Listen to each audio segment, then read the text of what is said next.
Hello प्यारे विद्यार्थियों, आप लोग का हमारे यूट्यूब चैनल ज्ञान जीके एंड जीएस क्लासेस में स्वागत है। तो आज हम लोग क्लास 10th के चैप्टर नंबर तीसरा का जैसे धातु और केमिस्ट्री के धातु और धातु के कुछ महत्वपूर्ण क्वेश्चन का डिस्कशन करेंगे। जो भी हमारे चैनल पर पहली बार आए हैं तो हमारे चैनल को सब्सक्राइब कर ले और बेल आइकन अवश्य दबा लें कि हमारे किसी भी वीडियो का नोटिफिकेशन आपके पास तुरंत पहुँच जाए। तो चलिए देखते हैं क्या है हमारा क्वेश्चन। का धातुओं को पीटकर पतली चादरें बनाई जा सकती है तो यह गुणधर्म डैश कहलाता है। जब धातुओं को आप पीटकर जो है पतली चादर के रूप में बनाते हैं तो इस गुण को हम लोग क्या कहते हैं दोस्तों? तो आघातवर्धन, है ना, आघातवर्धनीयता कहते हैं। क्या कहते हैं इसको? तो इसको हम लोग आघातवर्धनीयता कहते हैं। आप इसको ध्यान रखें। क्या कहते हैं दोस्तों इसको? तो आघातवर्धनीयता कहते हैं। चलिए अगला क्वेश्चन क्या है दोस्तों? तन्यता क्या होता है? तो ये जो तन्यता है और ये ध्वनात्मक मतलब पीटने पर जो ध्वनि उत्पन्न होते हैं, धातुओं को पीटने पर क्या उत्पन्न होता है दोस्तों? तो ध्वनि उत्पन्न होता है। तो ये ध्वन्यात्मक का गुण होता है। और तन्यता क्या होता है दोस्तों? इसे पतले, है ना, तार के रूप में पतले तार के रूप में खींचा जा सकता है। पतले तार के रूप में खींचा जा सकता है, तो इस गुण को हम लोग तन्यता कहते हैं। चलिए अगला क्वेश्चन देखते हैं क्या है। करके धातुओं के पतले तारों में खींचे जाने की क्षमता को क्या कहते हैं दोस्तों? तो इसको हम लोग कहते हैं तन्यता कहते हैं। क्या कहते हैं दोस्तों? तो तन्यता कहते हैं। आप इसको याद रखेंगे। जो सबसे तन्य होते हैं वो कौन होता है सर दोस्तों? तो सोना। कौन? सोना जो है सर्वाधिक तन्य धातु है। जैसे सोना, इसको हम लोग गोल्ड या एयू के नाम से जानते हैं। तो आप इसको ध्यान रख सकते हैं, सब सर्वाधिक तन्य ये होते हैं। अगला क्वेश्चन है कि विद्युत तारों में एक अवरोधक पदार्थों की परत चढ़ी होती है ना? विद्युत तारों में एक अवरोधक पदार्थ की परत चढ़ी होती है जो आमतौर पर होता है। तो वो क्या होता है आमतौर पर? तो उसको हम लोग कहते हैं पॉलीविनाइल क्लोराइड का जो कवर होता है ना ऊपर वाला, तो वो क्या होता है? जो कुचालक होता है विद्युत का, क्या होता है? वो कुचालक होता है। तो आप इसको ध्यान रखेंगे, है ना। तो आप इसको पीवीसी पॉलीविनाइल क्लोराइड, ये क्या होता है?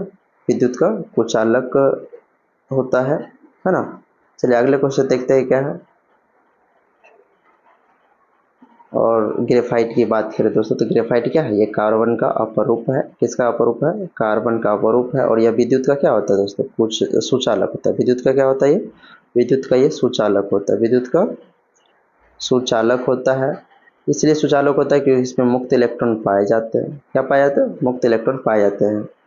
और इसका जो है उपयोग जो है बैटरी में भी यूज किया जाता है, ग्रेफाइट सभी का इलेक्ट्रोड के रूप में। चलिए आगे बढ़ते हैं, क्या है क्वेश्चन देखते हैं। जैसे पेंसिल में इसका उपयोग होता है, ग्रेफाइट का पेंसिल में इसका उपयोग होता है ना। तो आगे क्वेश्चन क्या है देखते हैं उसको। कह रहे कि धातुएं ध्वनियों का, है ना, उत्पादन करती है, उसे क्या कहते हैं? उसको हम लोग दोस्तों कहते हैं क्या? तो ध्वनात्मक, मतलब ये ध्वनि उत्पन्न करते हैं तो उसको क्या कहते हैं? ध्वन्यात्मक कहते हैं, है ना, सोनोरस कहते हैं। आप इसको ध्यान रख सकते हैं, ठीक है। जो धातुओं को पीटने पर टनिया झरने की ध्वनि उत्पन्न होती है। अगला क्वेश्चन है आपका कि निम्नलिखित में से कौन सी धातु और अधातु कमरे के ताप पर तरल अवस्था में होते थे? जैसे कमरे के ताप पर धातु की बात करें दोस्तों, तो धातु जो है वो जाएगा पारा या मरकरी। पारा या मरकरी धातु में कौन हो जाएगा? पारा, इसी को हम लोग मरकरी कहते हैं, मरकरी कहते हैं, ठीक है। और जबकि अधातु की बात किया जाए, किसकी? अधातु का, तो अधातु में हो जाएगा आपका ब्रोमीन। कौन सा हो जाएगा दोस्तों? तो ब्रोमीन हो जाएगा। आप तो इसका सही आंसर क्या हो जाएगा? तो ऑप्शन नंबर 3 इसका बिल्कुल सही जवाब हो जाएगा, है ना। तो आगे इसको आप याद रखेंगे। चलिए आगे देखते हैं क्या है। अगला क्वेश्चन हमारा है यहाँ पर, निम्नलिखित में से कौन सी धातु हथेली पर रखने पर पिघलेगी? तो हथेली पर रखने पर जो धातु पिघल जाती है उसका नाम है गैलियम। क्या है दोस्तों? गैलियम है। आप इसको ध्यान रखें। अगला क्वेश्चन देखते हैं कर्ण धातुओं के निम्नलिखित में से कौन सा समूह इतना नरम है कि उन्हें चाकू से काटा जा सकता है और निम्न घनत्व और निम्न गलनांक होता है। तो चाकू से जो काटे जा सकते हैं, जो धातु चाकू से काटे जा सकते हैं दोस्तों, तो उसको क्या हो जाएगा, जैसे लिथियम, सोडियम और पोटेशियम। लिथियम, सोडियम, पोटेशियम जो है, लिथियम हो गया, सोडियम हो गया और पोटेशियम हो गया दोस्तों, इसे क्या किया जाता है, चाकू से काटा जा सकता है। इसका घनत्व भी क्या होता है, निम्न होता है। तो इसका आंसर हो जाएगा 4 नंबर, आपका सही आंसर हो जाएगा। चलिए अगला क्वेश्चन देखते हैं दोस्तों क्या है।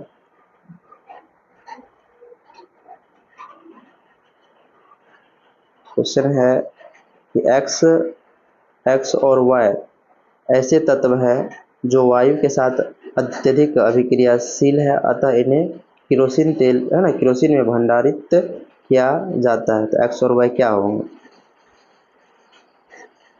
तो ये हो जाएंगे केरोसिन में भंडारित करके किसको रखा जाता है, सोडियम और पोटेशियम को रखा जाता है।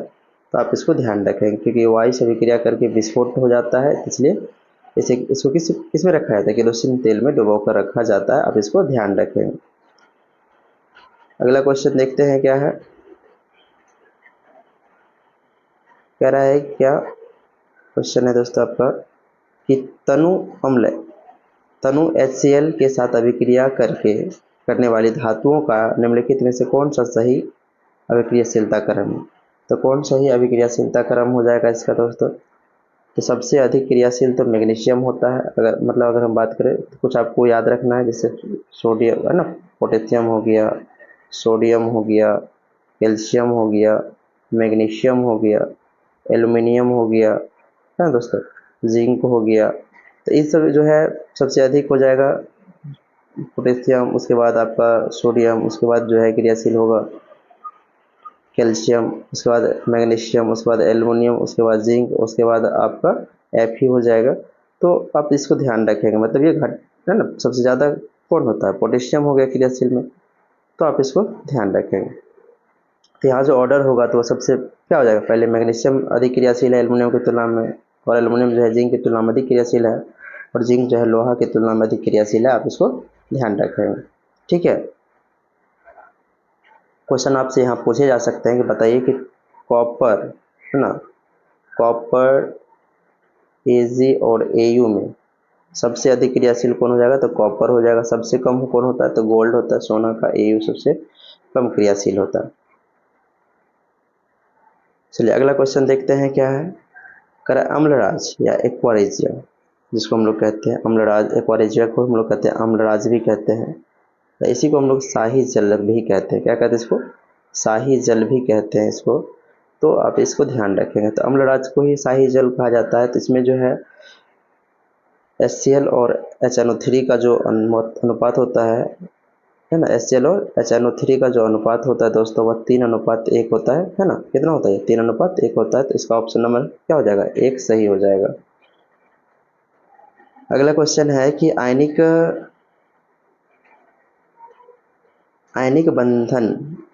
आवंध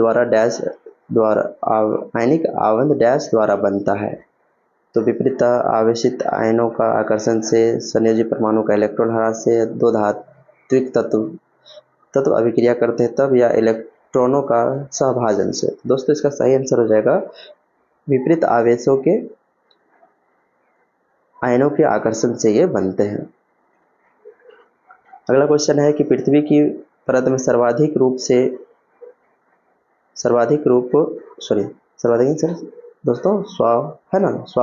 से होने वाले अकार्बनिक तत्व या यौगिक को क्या कहते हैं हम लोग दोस्तों, इसको हम लोग खनिज कहते हैं। क्या कहते हैं इसको, खनिज कहते हैं। आप इसको ध्यान रखेंगे। कह रहा है कि अयस्क में मौजूद रेत, चूना है ना, चट्टानी पत्थर जैसे अवांछित मिट्टी की अशुद्धियाँ को क्या कहा जाता है दोस्तों, इसको हम लोग अधात्री कहते हैं, जिसको हम लोग गैंग के नाम से भी जानते हैं। क्या, गैंग के नाम से भी जानते हैं इसको। तो आप इसको ध्यान रखेंगे। अगला क्वेश्चन है कि शनिवार HGS किस धातु का अयस्क है। तो आपका क्या हो जाएगा, वो पारा का अयस्क होता है। किसका, पारा का अयस्क होता है। जैसे एल्युमिनियम जो है प्राप्त करते हैं हम लोग बॉक्साइट से। किससे, बॉक्साइट से प्राप्त करते हैं, है ना। तो आप इसको ध्यान रखेंगे। चलिए अगला देखते हैं क्वेश्चन क्या है। सल्फाइड अयस्कों को वायु की उपस्थिति में प्रबलता से गर्म करके ऑक्साइड में परिवर्तित किया जाता है। तो इस प्रक्रिया को किस नाम से जानते हैं हम लोग? रोस्टिंग से। और एक होता है कार्बोनेट अयस्क कार्बोनेट अयस्क को वायु की अनुपस्थिति में हम लोग गर्म करते हैं तो उसको हम लोग कैल्किनेशन कहते हैं। क्या कहते हैं दोस्तों? कैल्किनेशन कहते हैं उसको, है ना, कैल्किनेशन। तो कैल्किनेशन जो है वायु की अनुपस्थिति में होता है। कैल्किनेशन क्या होता है ना। तो इसको हम लोग रोस्टिंग को हम लोग दोस्तों क्या कहते हैं? जारन या भर्जन भी कहते हैं। जारन या रोस्टिंग को हम लोग जारन या भर्जन कहते हैं। रोस्टिंग को हम लोग क्या कहते हैं दोस्तों? जारन या भर्जन कहते हैं। और जबकि कैल्किनेशन को हम लोग क्या कहते हैं? तो कैल्किनेशन को हम लोग कहते हैं कैल्किनेशन को कहते हैं हम लोग निस्तापन। क्या कहते हैं? निस्तापन। और यह जो है वायु निस्तापन जो होते हैं तो वह वायु की अनुपस्थिति में होता है, ऑक्सीजन की अनुपस्थिति में होता है। आप इसको ध्यान रखेंगे। चलिए अगला क्वेश्चन देखते हैं। रेल पट्टियां जोड़ने में किसके साथ अभिक्रिया के लिए लौह ऑक्साइड का प्रयोग किया जाता है? तो एल्युमिनियम का प्रयोग किया जाता है। किसका किया जाता है दोस्तों? तो एल्युमिनियम का प्रयोग किया जाता है। आप इसको ध्यान रखेंगे। उसके बाद है कि यसद लेपन यानी गैल्वेनाइजेशन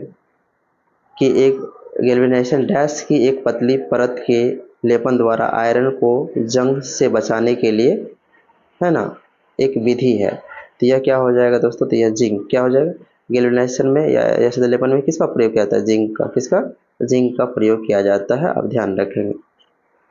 अगला क्वेश्चन है कि जब लोहे को डैश और डैश के साथ मिश्रित किया जाता है तब स्टेनलेस स्टील बनता है। तो जब स्टेनलेस स्टील की बात करें तो लोहे के साथ जो है ना दोस्तों निकेल और क्रोमियम को मिलाया जाता है। किसको? निकेल और क्रोमियम को मिलाया जाता है, तब जाकर वो क्या बनता है? स्टेनलेस स्टील का निर्माण होता है।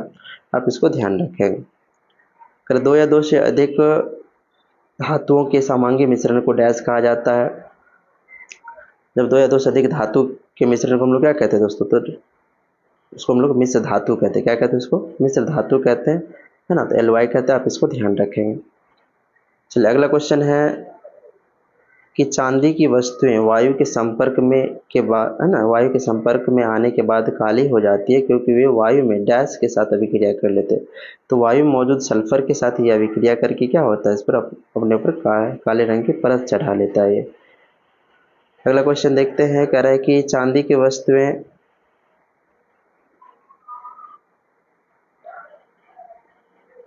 सेम क्वेश्चन हो गया दोस्तों क्या? हाँ सेम क्वेश्चन है। तो आप लोग इसका सही आंसर क्या हो जाएगा दोस्तों? तो इसका सल्फर हो जाएगा, सही आंसर हो जाएगा। आप इसको ध्यान रखें, सल्फर इसका सही आंसर हो जाएगा। तो हमारी वीडियो आप लोगों को कैसी लगी?